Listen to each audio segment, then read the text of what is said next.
السلام عليكم، ازيكم يا اصحابي؟ عاملين ايه؟ يا رب تكونوا بخير. حلقة جديدة وملخص جديد من مسلسل وبيننا ميعاد. الحلقة بتبدأ وندى بتقول لطاهر: بجد انا مش مصدقة لحق يعمل الفلوس دي كلها ازاي في السن الصغير ده. بتقول له كمان: انت ناوي تعمل ايه؟ ما تشتغل معاه. قال لها: لا انا بحب العب مزيكا لكن مش لدرجة ان اروح اعرض نفسي عليه ان هو يشغلني معاه. قالت له: لا ما انت برضو هتلعب مزيكا وكل حاجة، بس في المكان اللي هو قالك عليه. بيقول لها: انا شايف ان هو عاجبك قوي، ان هو ازاي ناجح وازاي عامل الفلوس دي كلها وفي الوقت والسن الصغير ده. قالت له: لا طبعا، بتضحك وبتهزر معاه.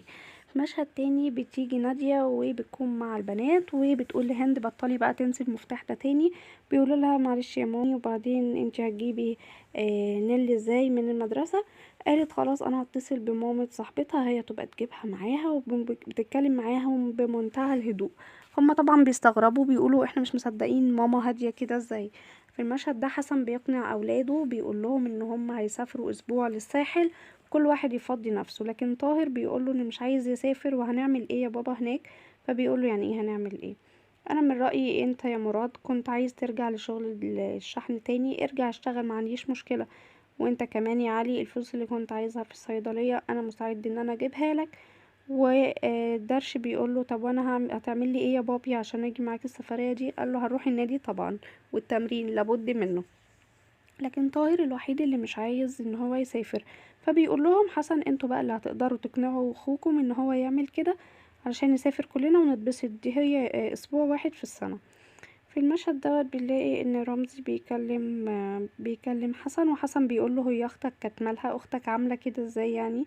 قال له: ليه، هي حصل حاجة منها؟ قال له: لا ابدا، مفيش حاجة.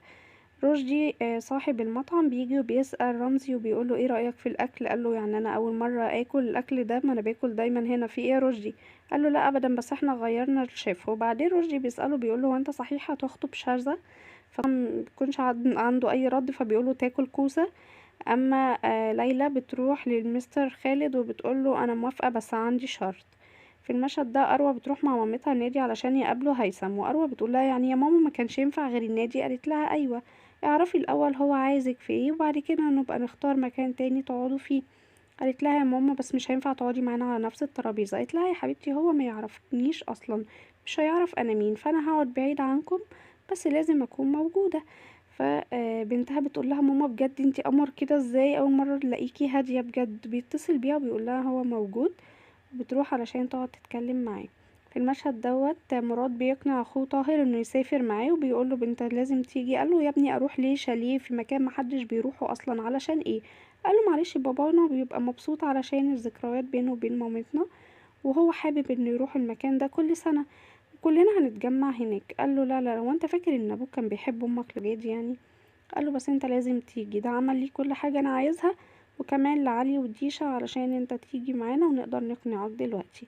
في المشهد دوت حسن بيودي ابنه درش النادي، وبتكون أروى قاعدة مع هيثم وبيشوفهم من بعيد، وبيشوف كمان نادية من بعيد.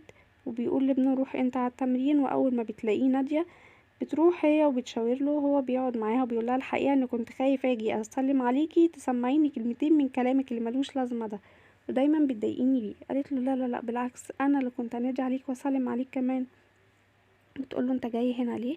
وتعالى كده شويه لو سمحت. بيقول لها: في ايه؟ قالت له: ما تبصش وراك، دي بنتي الكبيره، ودوت معيد، كان معيد ما عندها في الجامعه وجاي علشان يتكلم معاها. قال لها: اه اكيد، ممكن يكون لو شاب محترم يعني وعايز يدخل البيت من بابه ممكن يكون عايز يخطبها او كده. قالت له: لا لا لا، يخطبها ايه؟ ما اظنش. قال لها: وفيها ايه يعني؟ هو عيب ولا حرام؟ بتتكلم معاه وبتقول له: اه ممكن على فكره.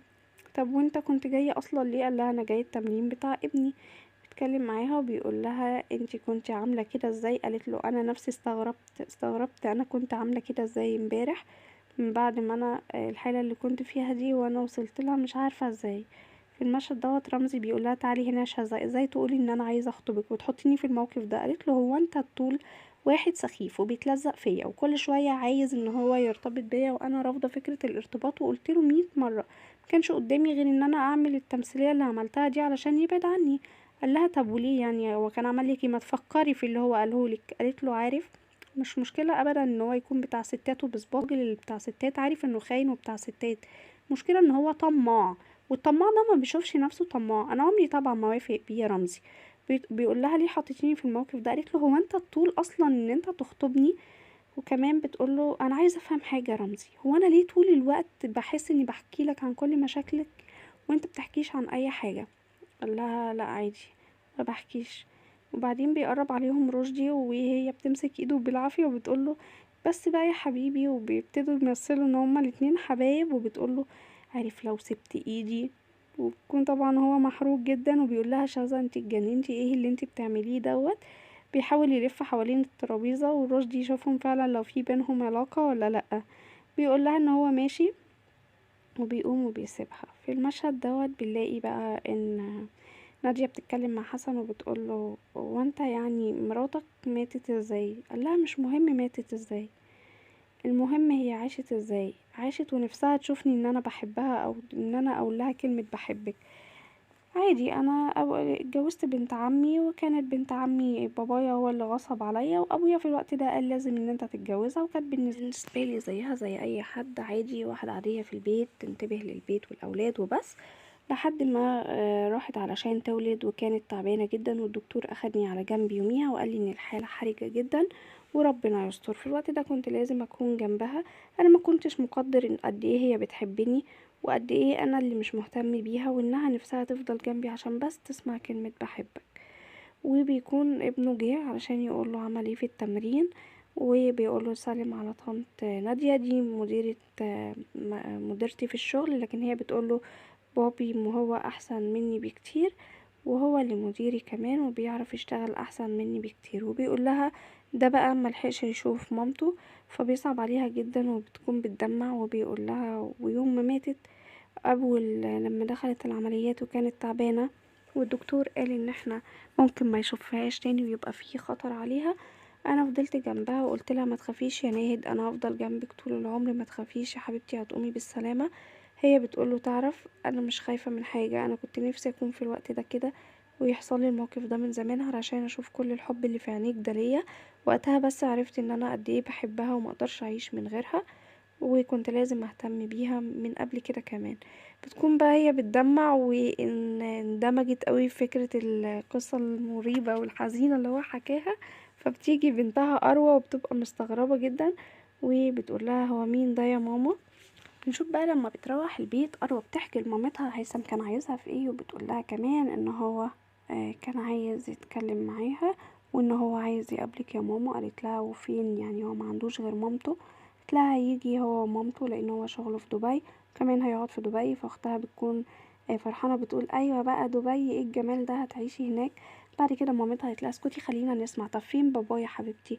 قالت لها مش عارفه ممكن تكون بابا متوفي او مش موجود لكن ما سالتهوش. نادية كمان بتقول لها هو انتي مرتاحه لهيثم ده؟ قالت لها مش عارفه يا ماما، بس انتي شايفه ايه؟ قالت لها انا شايفه انه شاب كويس. فبتسالها بقى اروى هو مين حسن اللي كان معاكي ده يا ماما؟ قالت لها ده زميلي في الشغل باشمهندس، وكان بيحكي لي يعني عن قصة مراته وازاي ماتت وكده، فانا اتأثرت وكنت زعلانة عشانها. قالت لها اه انا لاحظت كده برضو. حسن بيتكلم مع فاي في السكرتيرة وبيقول لها لما توصل مدام نادية كلميني، وبيدخل بقى للباشمهندسة علشان تمديله على الاجازة السنوية بتاعته. لكن هي اول ما بتشوف الورقة بتقوله انا عارفة انك معجب بيا. اه انا فاهمة، من غير ما اشوف الورق ومن غير ما اعرف اي حاجة ولا اقرا اللي في الورق عارفة ان انت عايز تطلب ايدي، بس يعني ليه ما جيتش دغري؟ ليه ما قلتش لاخويا رمزي؟ انا هندهلك اخويا رمزي وقوله بنفسك. طبعا بيكون في ذهول تام مش مصدق ان هي ازاي خدت الموضوع كده. وبيجي رمزي وبيقول لها خير يا نادية في حاجة؟ بتقول له صاحبك يا سيدي عايز نمضيله على الاجازة السنوية. بيقع قلبه في رجليه طبعا وبيقول لها ايه ده؟ قالت له انت بس اللي بتعرف تعمل كده ولا ايه؟ انا كمان بعرف اعمل كده.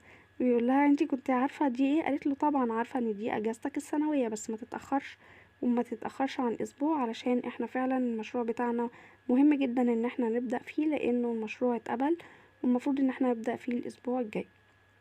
بيجي الواد اللي بيشتري حاجات مش حاجات ممنوعة من الصيدلية عند علي وبيقوله ما تزعلش مني يا دكتور مش هيتكرر تاني ابدا. اما مراد قاعد بيتشات مع البنت اللي بيحبها ومسجلها بحسين وبيقول لها وحشتيني. وبيجي اخوه طاهر وبيتفرج على الشات كله وبيقوله حسين وحشك مرة واحدة. بيقول له ايه ده؟ قال له انت مسجلها حسين ليه يعني؟ قال له بطل بقى رخامه ويلا اجهز علشان احنا هنسافر.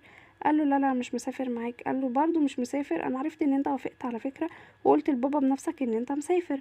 بيخرج بعد كده بيقول له بس الاول عندي مشوار لازم اروحه. وهم خارجين بيشوف بقى البنت اللي هو بيحبها وهي خارجه مع باباها، وكانت فعلا كاتباله كده ان هي نازله مع باباها دلوقتي.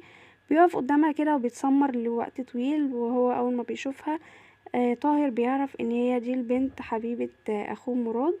بيبصله كده بنظرات، والبنت كمان بتقف عند العربية بتتسمر مكانها. باباها بيقول لها يلا حبيبتي في ايه ما تركبي.